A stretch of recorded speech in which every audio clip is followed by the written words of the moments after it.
I'll never forget the night I swore I'd never step foot on the ice again. It's been over 10 years now, but I still get chills thinking about it.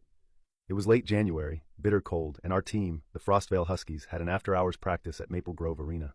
The place was practically ancient. The boards were splintered, the rafters groaned in the wind, and half the lights flickered like they were on their last leg. But it had character, you know? At least, that's what I used to think. That night, Coach had left us to run drills on our own.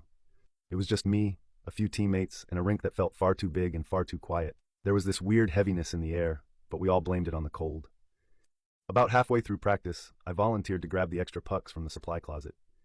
The closet was tucked away behind the stands, where the lights barely reached, and every creak in the floor echoed like a gunshot.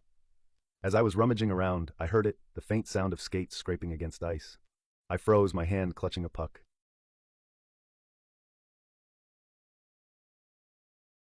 It couldn't have been the guys. They were still on the far side of the rink, their laughter carrying faintly through the arena. But this sound? It was closer. Too close. I stepped out from the closet and looked toward the ice. For a second I thought my eyes were playing tricks on me. A figure skated slowly at center ice, their movements fluid but wrong. They were hunched, their head tilted at an unnatural angle, like they were barely holding themselves upright. "Hey, who's out there?"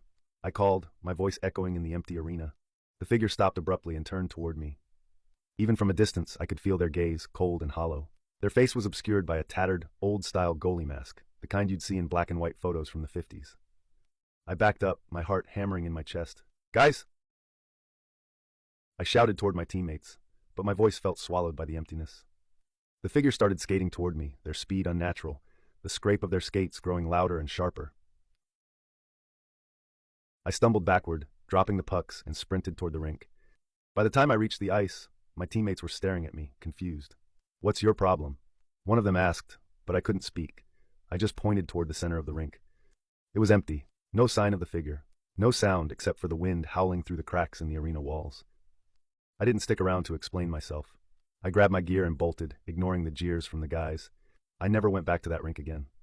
A few months later, I overheard an old-timer at the local diner talking about Maple Grove Arena.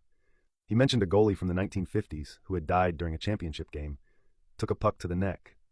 They say his spirit never left the ice, still waiting to finish the game he started. I don't know if I believe in ghosts, but I know what I saw that night. And I know I'll never lace up my skates again.